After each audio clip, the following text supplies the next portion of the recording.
The plankton are one link in a chain of life that begins deep beneath the seafloor.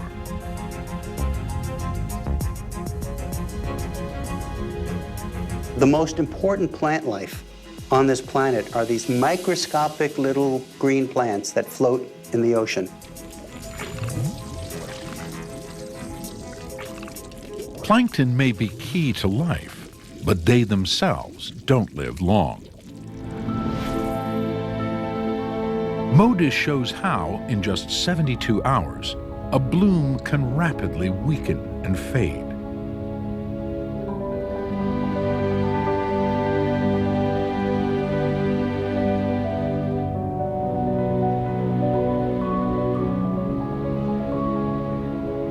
All the plankton that have not been eaten die and sink into the abyss. They take their precious minerals with them all the way back to the ocean floor.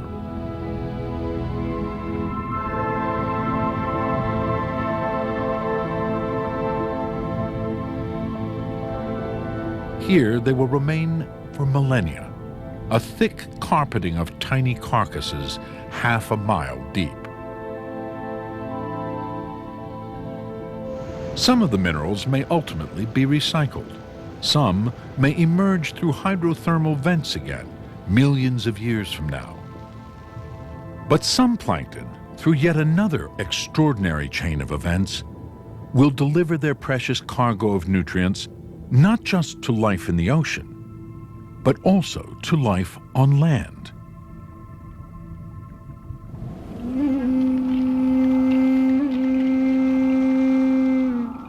Half a world away from the coast of Peru, where plankton bloom, lies the Sahara Desert in North Africa. The Sahara is enormous. It makes up 1/10 of the African continent. It's one of the driest and dustiest places on Earth. Surprisingly, the remains of ancient plankton are here, hidden in this arid landscape.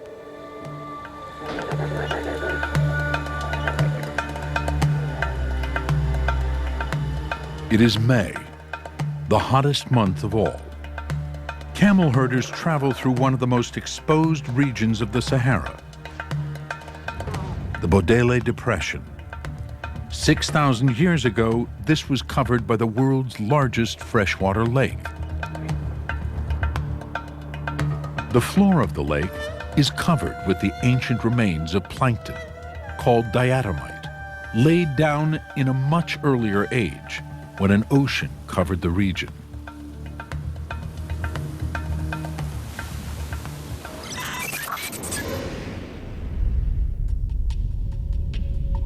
With its eye on the Earth from 400 miles above, NASA's Landsat 7 is one of the latest generation of satellites studying the composition of rocks that make up our planet. It sweeps the Bodele, producing these high-resolution pictures in multiple wavelengths of visible light. The white expanse is the diatomite on the bed of the lake. The size of the lake is over 1,000 kilometers long and 600 kilometers wide. But with a satellite image, we can see the whole extent of the basin on a series of images and visualize that on a computer in a matter of minutes. The satellite image analysis shows over 24,000 square miles of sediment, all of it diatomite. We can map where the diatomite sediment is on the floor of the lake.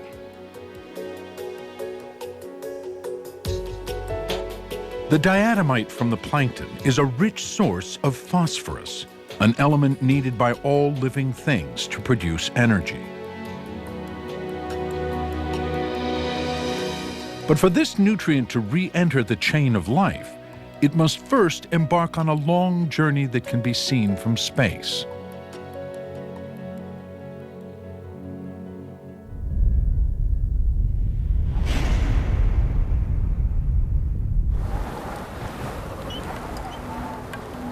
The journey begins here, on the ancient lakebed in the Sahara. The wind sweeps up a few flakes of diatomite into the air. The flakes fracture into a fine powder and are carried off by the wind. A dust storm builds.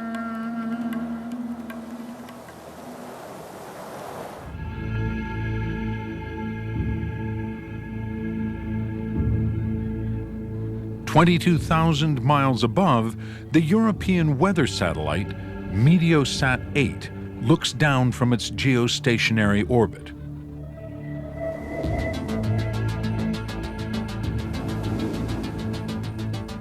It records a daily pulse of dust rising off the Bodele Depression. Here, it's visible as a whitish dust cloud lifting from the desert with clockwork regularity at noon each day. Although the individual particles of dust are minute, they're like hundredths or thousandths of a millimeter in diameter, there are such vast clouds of this dust that you can see it on satellite images.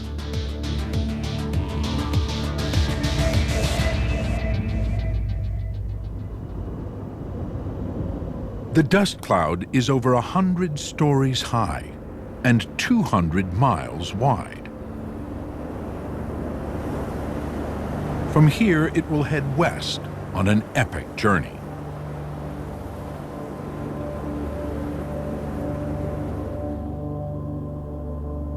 Seen from space, the dust is blown across Africa.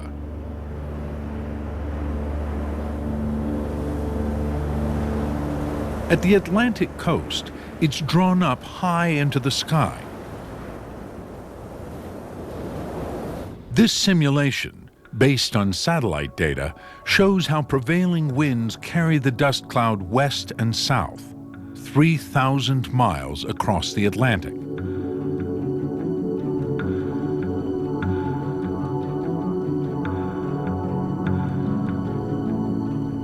As much as 7,000 tons of dust are airborne at any one time. The destination is set by the winds, South America and the Amazon. We're taking literally thousands of tons of this dust, which is containing phosphate, and exporting that from the Bodele. The wind is carrying it out across the Atlantic to fertilize the Amazon.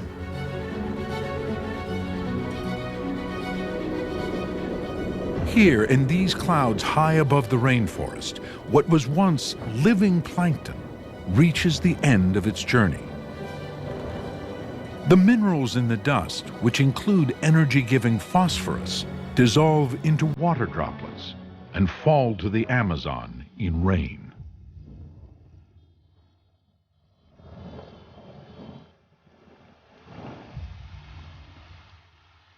Areas like the Amazon jungle, although they appear very rich, the soils are actually very depleted. They've been leached. And one of the things that they're short on is phosphate.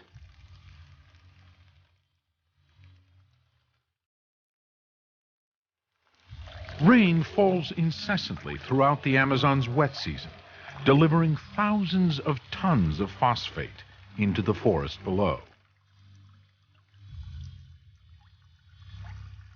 It passes into the soil and the roots of the trees, nourishing the rainforest. The effect of all this natural fertilizer can be seen clearly from orbit.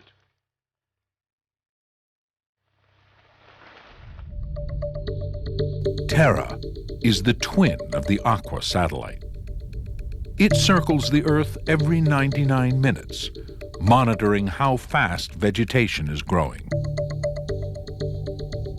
We can see all the green vegetation on Earth, wall to wall, every day, and it tells you almost everything you want to know about the state of life on Earth. With its color scanner, Terra can see the effect of the Sahara dust on the Amazon at the end of the rainy season. It observes an increase in the distinctive green color of chlorophyll. Like the plankton blooms in the ocean, the forest is kicking into overdrive. Watered by rain and nourished by the minerals borne across the Atlantic by the dust cloud. For every leaf that exists now, 3 more will grow in a week. It's the culmination of a chain of events that began far back in time and halfway around the world. Ancient sediments laid down by other organisms millions of years ago get eroded, make dust. The winds bring them across the Atlantic, fertilize the tropical forest in the Amazon.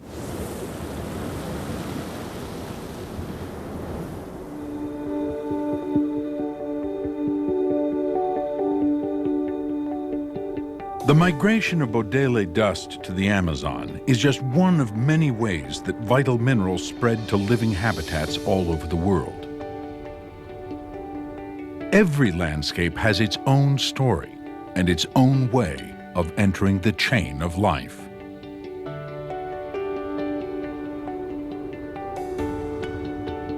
The exchange of nutrients from the land is going on all over the globe every day.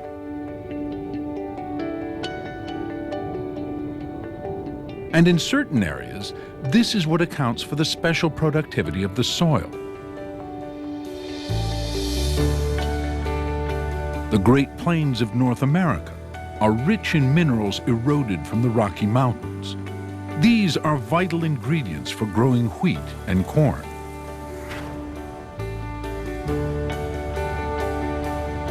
In Bangladesh, the Ganges Delta is rich in iron, washed down from the Himalayas in river sediments, ideal for growing rice. The hidden transport of minerals creates fertile soils that enable plants to thrive. These minerals are the basis of the food chain for all life on land, including us. All of this reminds you how interconnected the Earth system is. That no living thing lives in isolation from processes that may happen a long way away in both space and time from itself. Satellites provide a vivid new perspective on the links between land, sea, air, and life. This new perspective helps us see how the natural forces of our planet fit together. And that includes the atmosphere and something as basic as the air we breathe.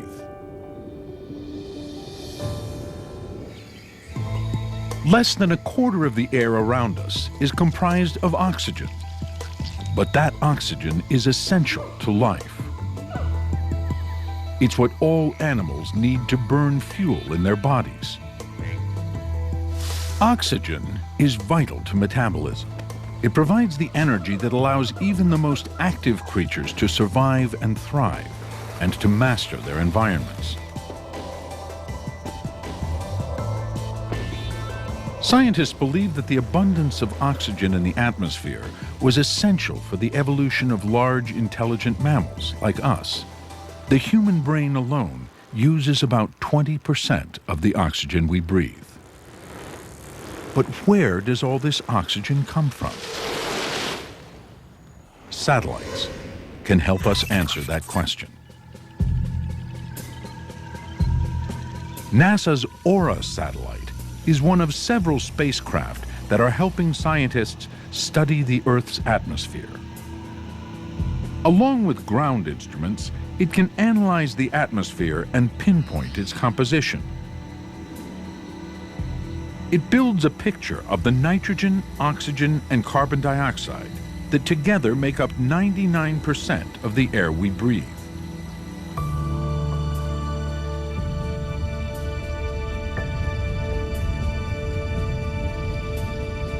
This computer visualization shows how the Earth's atmosphere changes over 24 hours. During the day, oxygen, seen here in blue, rises all over the planet. At night, carbon dioxide, shown in orange, is on the rise. And the oxygen we need is given to us by plants. Before plants, there was no oxygen in the atmosphere. So plants did all the hard work of allowing the atmospheric concentration to build up over time, allowing all other life to develop. They made the place habitable for us. Plants breathe in carbon dioxide and expel oxygen. They produce so much that the vast Amazon rainforest is often called the lungs of the earth. But the real picture is more complex.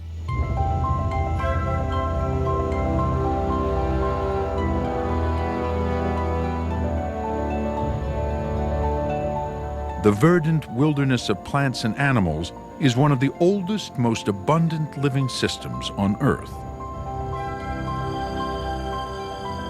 Over 2 million square miles of lush rainforest teem with half the world's living species.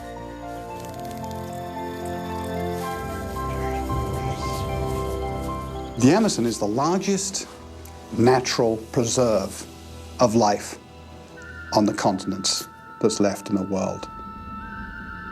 Thousands of miles of almost virgin forest, thousands of species that have been there for an awfully long time.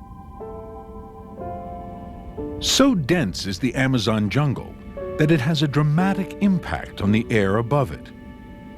It starts in the trillions of leaves far below.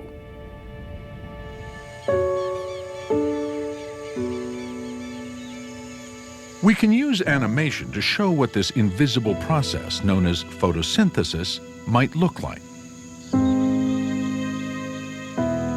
During the day, the leaf takes up carbon dioxide from the air, seen here in orange. It converts the carbon into sugar for energy and growth, and releases oxygen, seen in blue.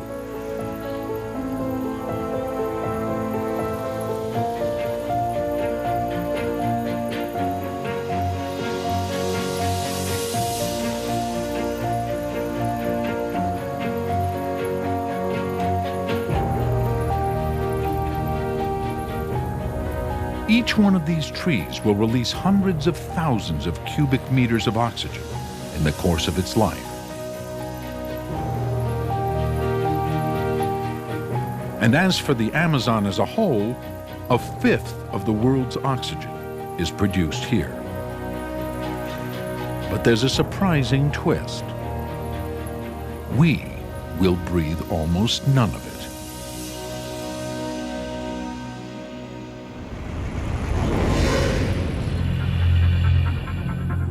Satellite data and ground measurements revealed that almost all the oxygen the Amazon produces during the day remains there and is reabsorbed into the forest at night. With the advantage of the satellites, we can now see that the Amazon basically uses all its own oxygen and uses all its own carbon dioxide. It is, as far as we can tell, almost a closed system in itself, almost. But the Amazon still plays a vital part in generating the oxygen that we breathe. What satellites now make clear is producing the oxygen that benefits us takes an extra step. The process begins with rain, which falls up to 250 days a year in the Amazon. The soil of the rainforest is continually washed into the Amazon River system, taking with it nutrients and organic material. An average of 2 million tons of this sediment is released every 24 hours. The sediment flows eastward, traveling 4,000 miles into the Amazon Delta. Here, microscopic plankton near the surface thrive on the nutrients and their population explodes. As they spread further out to sea, some of these tiny organisms act like plants, absorbing carbon dioxide and releasing oxygen.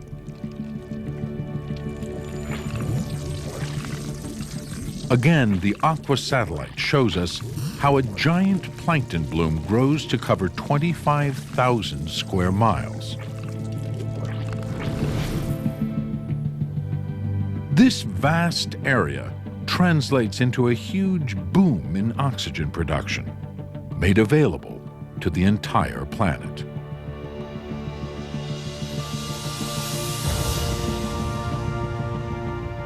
When plankton grow, they release oxygen. That oxygen ultimately finds its way into the atmosphere.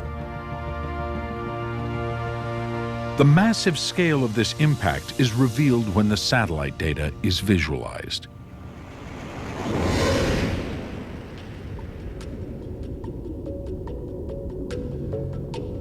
This animation shows the oxygen produced by plankton blooms, seen here in bright blue. The Amazon plankton bloom releases billions of gallons of oxygen into the atmosphere every day. Within a few days, the plankton die, leaving most of the oxygen they produced in the air as they sink to the bottom of the ocean.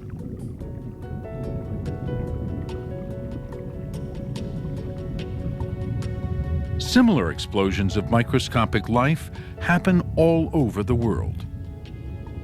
Plankton's major role in replenishing oxygen in the atmosphere is something we've only fully grasped with the help of satellites.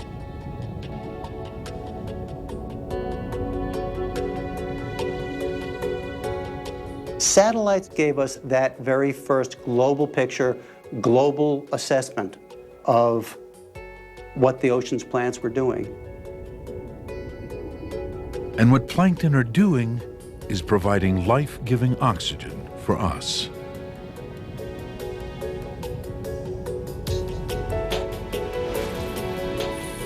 Plankton in the ocean are responsible for over half of the oxygen that we breathe. And that's what most creatures on this planet rely on to survive. Microscopic organisms, as well as rainforests, are the lungs of the Earth.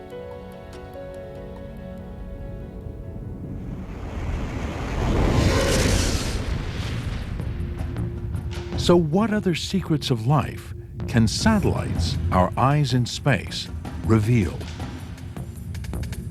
It turns out that another surprising way life is sustained is through a violent force, lightning.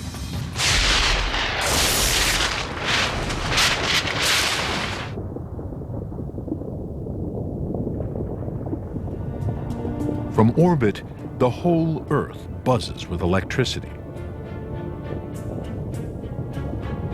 Astronauts are often amazed by the intensity of the electrical storms raging far beneath them. You can see 1,000 miles worth of lightning flashes left and right as you're looking down. And they seem to set each other off like fireworks, bang, bang, bang, bang, bang. It's really quite amazing. But to understand lightning's global impact, we need more than just observation.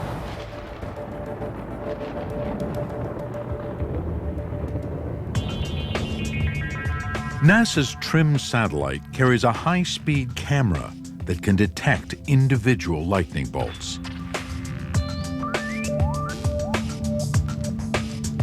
From this information, it's possible to build a picture showing the distribution of lightning all across the globe.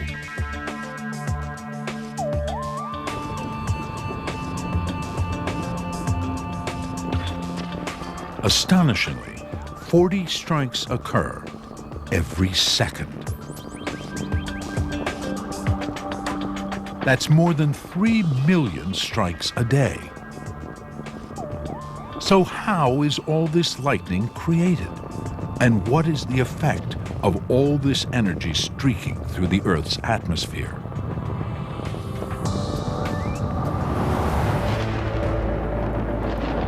Each day, the combined force of sunlight and water vapor creates 40,000 thunderclouds.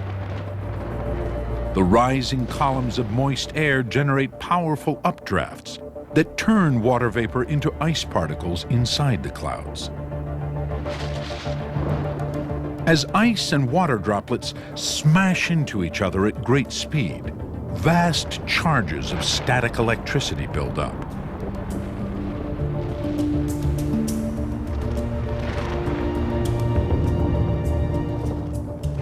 An average thundercloud contains enough energy to power a city the size of Denver for 10 hours.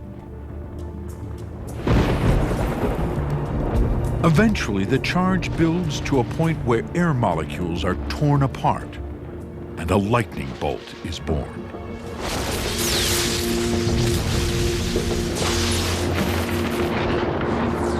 A bolt is no thicker than a human thumb, yet it's 5 times the temperature of the surface of the sun. As it burns through the atmosphere, the electricity breaks apart the molecules of nitrogen contained in the air. A lightning stroke, it actually splits the nitrogen into single nitrogen molecules. Nitrogen doesn't like that. It's desperately looking for something to connect back to with, and it often does it with oxygen. When oxygen bonds with nitrogen, it creates a vital nutrient called nitrate.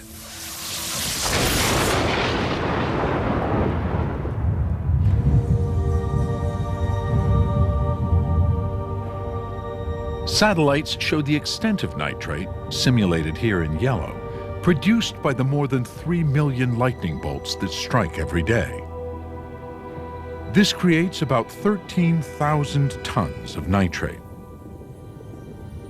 It dissolves in water droplets in the clouds and falls to the ground in rain.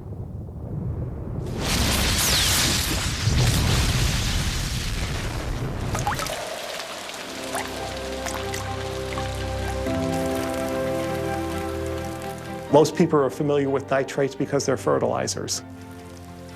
So when it rains in the thunderstorm, in a way you're getting a free fertilizing because the water will have nitrates in it. Nitrate is absorbed through the roots of plants and enters the food chain. When we eat these plants, the nitrates become available to us. And so this vital nutrient enters the cells of every living organism on Earth, where it is critical for building the structure of plants and helps make proteins and DNA in our bodies as well. It is essential for the survival of all living things.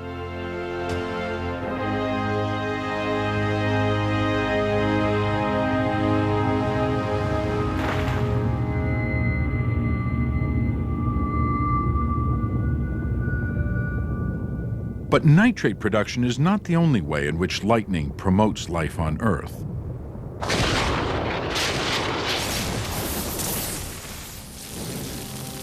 In the Canadian Yukon, a massive wildfire devastates over 10 square miles of forest in less than a week.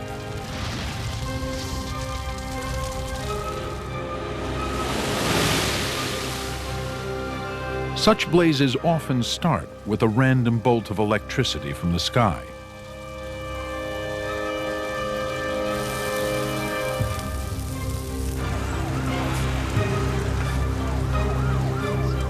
In distant Siberia, over 1,500 square miles of forest burned to the ground, sparked by a lightning bolt.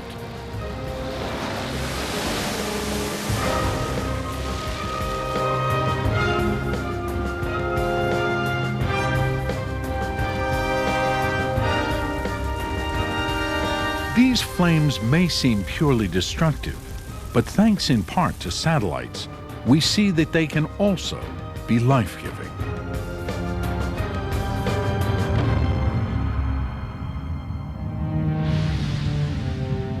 The Terra satellite can detect the location of every fire on Earth by looking at its heat signature in infrared.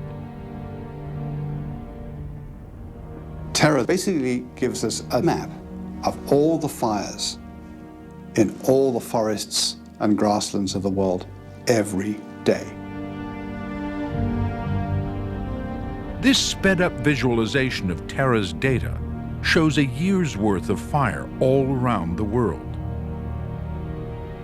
The vast swaths of orange are actually thousands of tiny dots.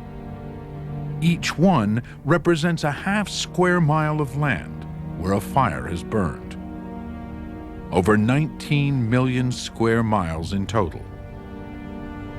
The Terra data also reveal fire's role in renewing life.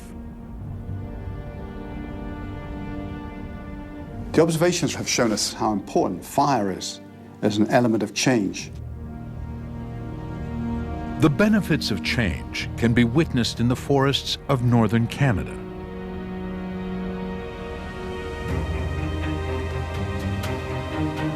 This is a vibrant forest, but it has its share of dead and diseased trees. Locked inside them are ingredients that are essential for new life. Elements like carbon, sulfur, and phosphorus. Yet in a cold environment like this, trees take decades to decompose and return these elements back to the soil. Fire can shorten the cycle to a matter of hours.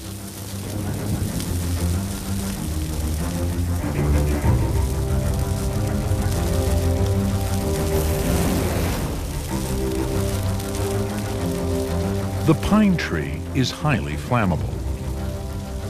It's full of sap and resins that burn easily. The oxygen in the atmosphere fuels the flames.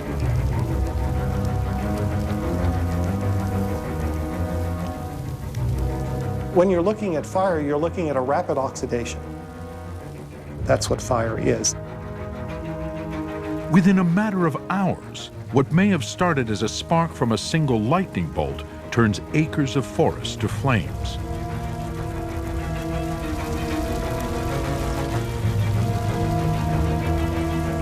The nutrients these trees have stored for so long end up in the ash.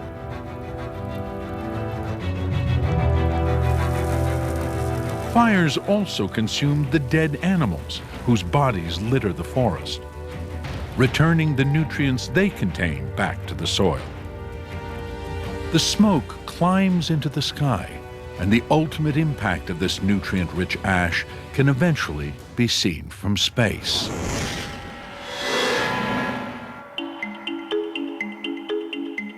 With its infrared sensor, Terra can pick out the heat given off by the leaves of healthy new vegetation that grows after fire. A pulse of new growth follows every blaze. Huge areas of forest get burned down quite regularly, and they're followed almost immediately by rapid regrowth. In forests all over the world, the data from Aqua and Terra show that within months, large areas devastated by fire are rejuvenated. From a global perspective, wildfires are essential to the cycle of life.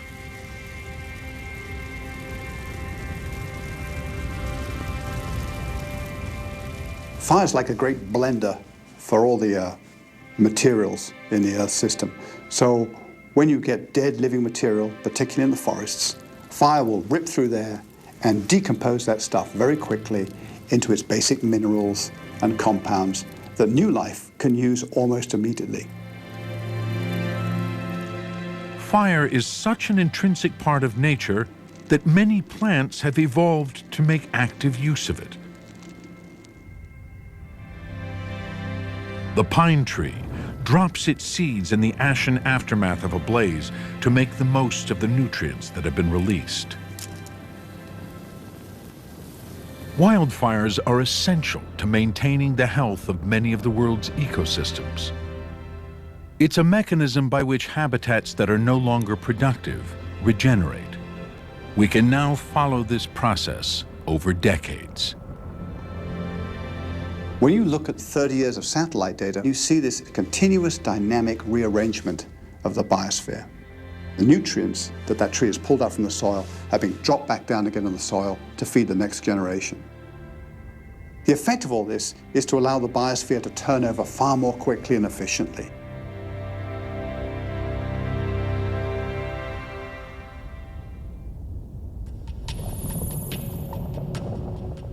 By looking at the world from orbit, we see our home planet anew.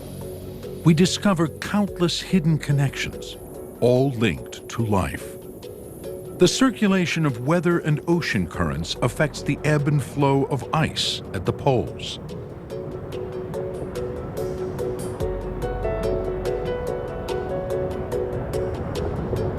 Originating in the Earth's crust, erupting magma interacts with cold ocean water, producing nutrients that rise to the surface and nourish aquatic life. Eventually, airborne in dust, nutrients travel around the planet, finally enabling tiny plankton to fill the air with oxygen.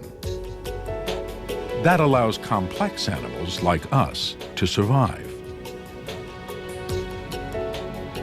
Oxygen also allows fire to burn, which in turn accelerates the pace of death and rebirth in the forest.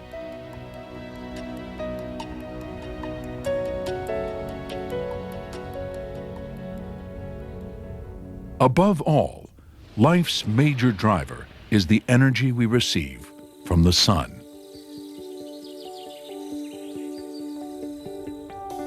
As the Earth rotates over 24 hours, the planet responds to the incredible power of the sun, our local star.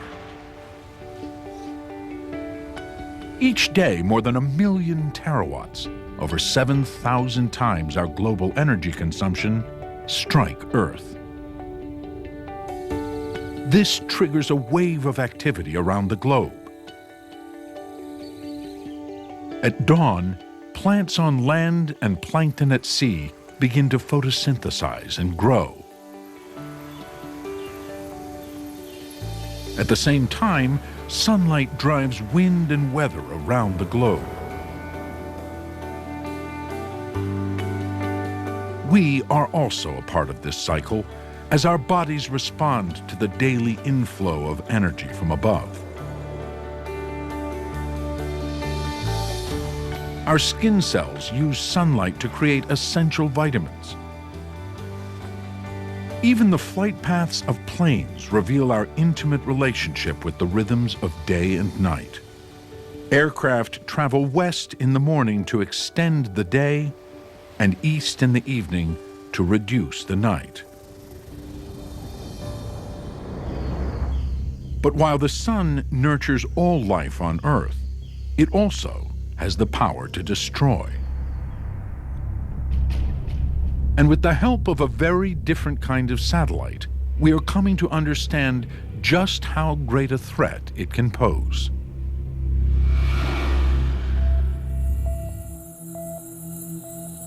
Orbiting 22,000 miles above the Earth is the Solar Dynamics Observatory. This satellite looks not at the Earth, but away from it. Its task is to observe the radiation released by the sun, what scientists call space weather. We have this wonderful new satellite that is up in space, looking at the sun 24 hours a day, and is providing unprecedented images of the sun and where space weather is born.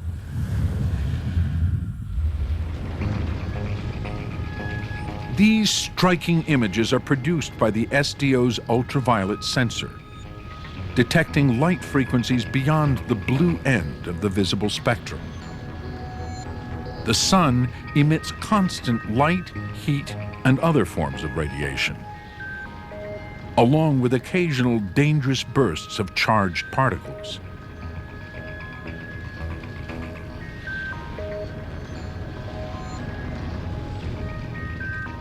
Most people don't realize that the Earth is exposed to charged particles that are constantly coming away from the sun at about 1 million miles an hour. Sometimes a massive pulse of those charged particles erupts from the sun's surface.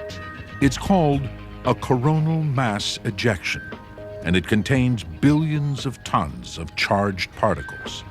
superheated to tens of millions of degrees and blasted out at millions of miles per hour. It has the potential to wreak havoc on our planet. This supercomputer visualization shows what happens when a coronal mass ejection occurs. The explosion is equivalent to 14 million Hiroshima bombs. It sends a cloud of charged particles millions of miles wide racing towards Earth. Without some kind of protection, these enormous blasts would strip away the atmosphere, destroy our fragile ecosystems, and scorch the Earth. Over time, repeated coronal mass ejections would even cause the oceans to dry up, leaving behind a planet as barren and bleak as Mars. Fortunately, the Earth has an invisible shield, a magnetic field that satellites are now enabling us to better understand. Orbiting between 40 and 120,000 miles above the Earth, NASA has a network of satellites called Themis. Each is equipped with highly sensitive instruments that can detect the strength of magnetic fields. Themis is a series of probes that are aligned along the Earth's magnetosphere, and they detect variations in the magnetic fields. This computer model, using Themis data, shows how an invisible magnetic force field called the magnetosphere protects the Earth. It's generated by the rotation of the Earth's core. Themis allows us to build an overall picture of the structure of the magnetosphere and how it operates.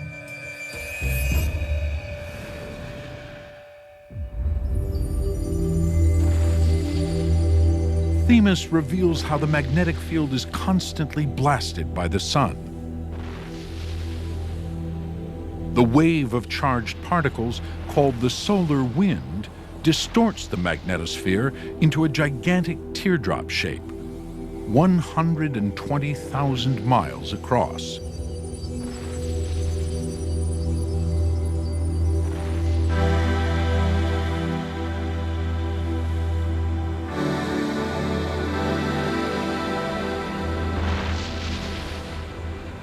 As wave after wave of solar particles strike the outer magnetosphere, most are deflected.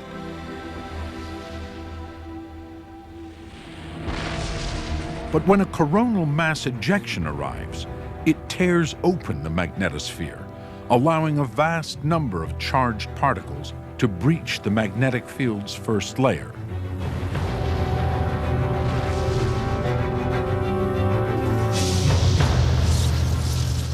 The particles are free to rush in towards the planet, but the Earth has a second line of defense.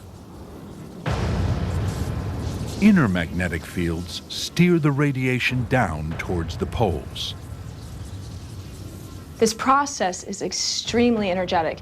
Particles get accelerated and then they travel down along the magnetic field lines towards the polar regions. The radiation streams downward, encircling both the north and south poles, and triggers something we can see with our own eyes, one of nature's true wonders, the northern and southern lights, or the aurora.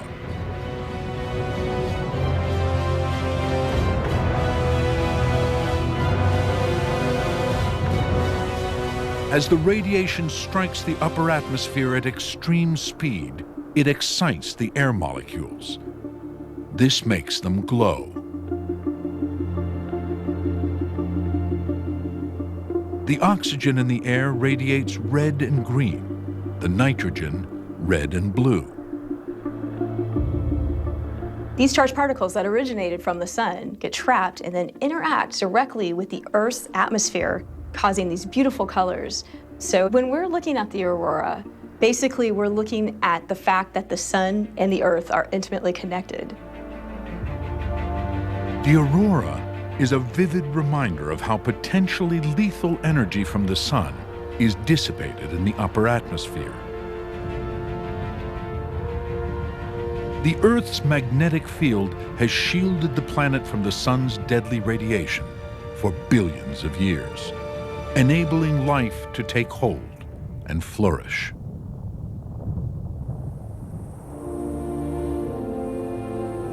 Satellites are revealing one final piece of this incredible puzzle, the role that humanity plays. Our human footprint has grown so large that we have become a major global force in our own right. Our impact is the consequence of a system that has created and sustained life for 3.5 billion years. Our success as a species has resulted in rapid population growth. And today, our presence can be seen across 80% of the landmass. Now we, in turn, are affecting the many natural cycles that govern our planet. Looking for signs of pollution, the environmental satellite Aura's infrared sensor reveals the atmosphere's chemical fingerprint and shows us how we are affecting the entire globe. We already manufacture more than twice the nitrate produced by lightning, much of it used for fertilizer and explosives. Our factories release more sulfur than all the Earth's volcanoes. Our industry and transportation produce more carbon dioxide than the Amazon rainforest captures. Our cities generate dust, trigger electrical storms, and affect rainfall.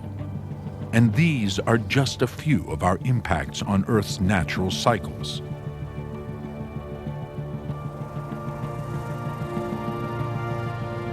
Our Earth is changing. We're on a path to somewhere, and our ability to understand that path is crucial to success in the future.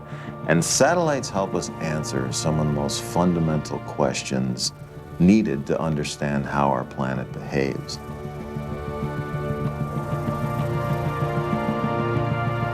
But there is one key difference between the impact of nature and our own. Unlike volcanoes, the motion of ocean currents, or the oxygen produced by forests and plankton blooms, we make conscious decisions about what we do. And here, satellites are crucial once more. The information they provide can help us meet the challenges of the future.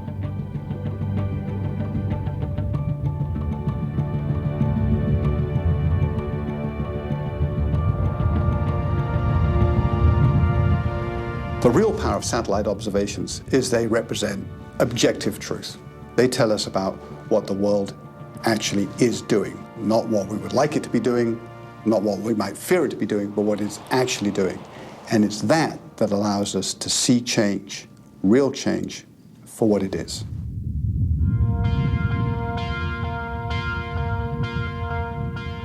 Satellites are telling us that the oceans are slowly warming. In the past 30 years, the average temperature of the ocean's surface has risen by ½ a degree. Models suggest this extra heat could be increasing the intensity of hurricanes and violent storms all around the world.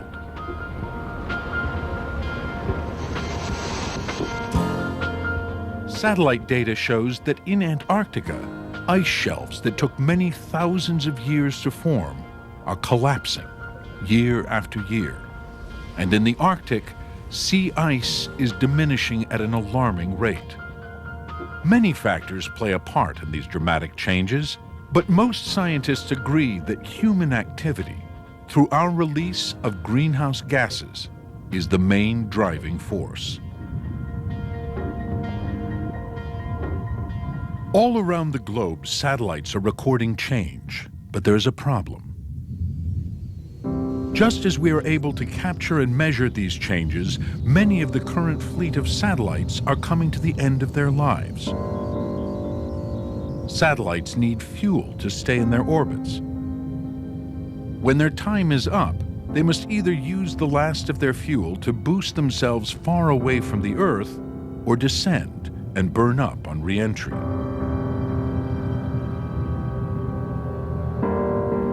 It's predicted that the number of NASA's Earth-observing satellite systems will go from 20 down to fewer than 10 within the next decade.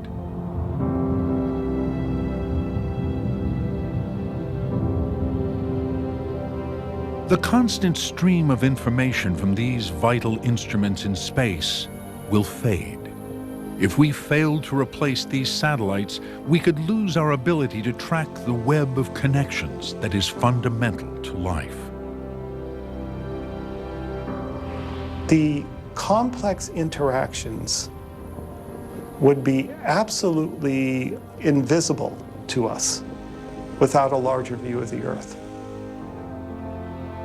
It's the consistency and the amount of data that they provide that allows us to understand the processes that are going on in the Earth that are important to maintaining life as we know it. Little more than half a century after the birth of satellite technology, we're still only beginning to realize its possibilities. Our planet harbors mysteries beneath its white clouds, blue oceans, and verdant landscapes. And they can only be solved with the help of these eyes in the sky, looking down at Earth from space.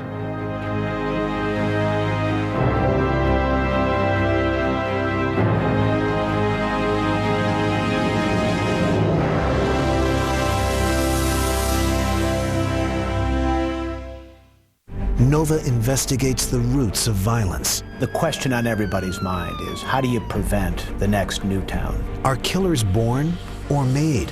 When we compare people who commit violent acts against people who don't commit violent acts, brain differences begin to emerge. Is mass murder driven by an urge to kill or a wish to die? If we want to understand a murder-suicide, we need to start by understanding the suicide.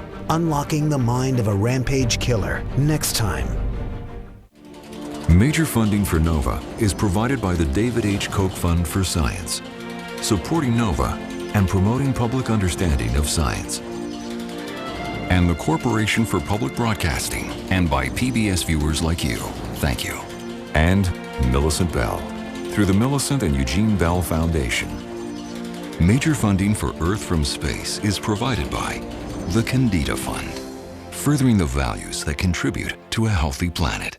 The exploration continues on NOVA's website, where you can watch this and other NOVA programs. See expert interviews, interactives, video extras, and more. Follow NOVA on Facebook and Twitter, and find us online at pbs.org/NOVA.